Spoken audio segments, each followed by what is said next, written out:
people. Chris Paul and Victor Wembanyama on the floor last night for the first time together and already clicking. Let me show you something fun. Get used to watching this. Paul throws it up and Wembanyama throws it down. Paul finished with 5.3 assists. Wemby had 11 in a win over the Magic. We'll show you some more Wemby in a minute because he's just ridiculous. Elsewhere, Warriors, Kings last night. Golden State hit 28 threes. That's the most in a preseason game in the last 20 years. Steph had 3 of them. He had 13 points in 16 minutes. In New York last night, Karl-Anthony Towns making his Madison Square Garden debut. He scored 25 points. Knicks blew out the Wizards. Jalen Brunson played 23 minutes, and he scored 23 points. And now, ladies and gentlemen, let the internet go insane. It is the moment most people thought would never happen, and it has. It is my pleasure to welcome Shams to ESPN as our new ESPN, our new NBA senior insider. Appreciate you. Get the screenshots going. Go ahead, get the memes going. It has indeed begun. It's a pleasure to welcome you here. We're delighted to have you. I appreciate you, Greeny. I'm not ready to hit the that boy bad yet, but I told Harry I'm ready. Just give me a little bit of time. Shefty wasn't ready either, but it didn't stop him. But that's a different conversation. Okay, let's go through some of the NBA headlines. So Karl-Anthony Towns, the Knicks had quite the offseason, right? With the big acquisition, we thought we were going to see the Nova Knicks. Now that that obviously goes one way, Karl-Anthony Towns comes in, the dust has sort of settled. What are the big picture looks at the Knicks right now as the season gets underway? The Knicks we've seen over the last few years, they've been opportunistic, right? So when you think about this summer, they go get Mikal Bridges, then they get Karl-Anthony Towns. They were working on that deal all summer. So their 2 big moves have already been made.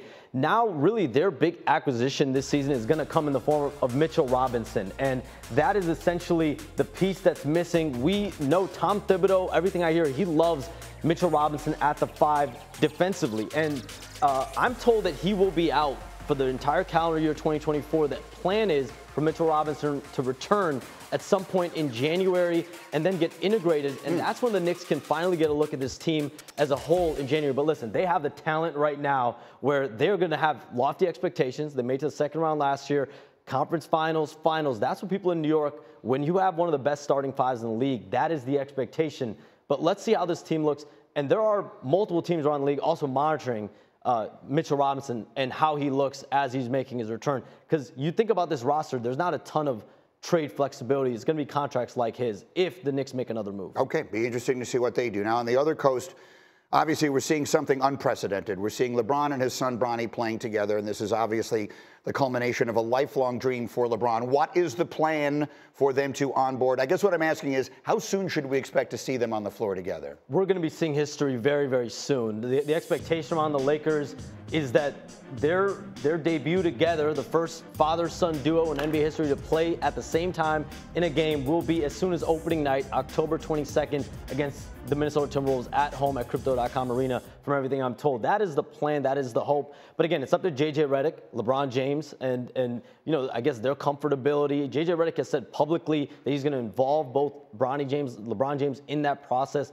And so I think that is a process we'll see play out. But this is a player, Bronny James, 4-year contract, second-round draft pick. This is going to be a developmental year for him in a lot of ways. He's going to spend a lot of time on the active roster, a lot of time also in the G League when that starts in November. So we're going to see a player who went through a lot of medical stuff last year with the cardiac arrest.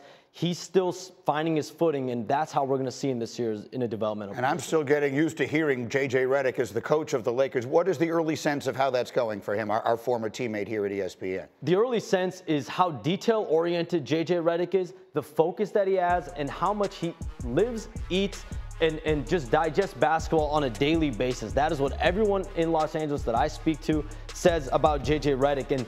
And I had one person with the Lakers tell me the other day is the accountability and how detailed he is and focused with his game planning, his prep, his out-of-bounds plays. That is what gets players up and gets them excited about this. And right now he has LeBron James and Anthony Davis's buy-in, and that's the most important part. All right, so the season gets underway soon, but I don't want to let this finish without just feasting our eyes once again on the most dynamic player I think that the NBA has ever seen. I said this on SportsCenter this morning. Don't get used to this. Don't allow this to become something you get numb to because he does things that you've never seen before. Victor Wembanyama does and is going to continue to do. Where the plays that we had on top plays this morning, he had the number 2 and the number 5 top plays as he continues now with Chris Paul. Look at this.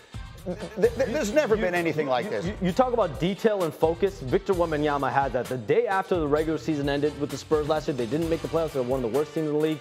He was in the gym. He was doing two-a-days as soon as last season ended. This is a guy who last year, going into the rookie year, put on 10 to 15 pounds. This summer, puts on 20 to 25 pounds. He is a relentless worker. We see that. He's focused. He's detail-oriented as they come. As long as he maintains that. I mean, it's just ridiculous. That it's pass. A video game. It's a Come video on. Game. He's 7'5" at least. It's a video game. And he's making that pass. He is. Listen, I've been at ESPN 28 years. This is a special place. We are delighted to welcome you. Seriously. All right, I'm looking forward to it a lot.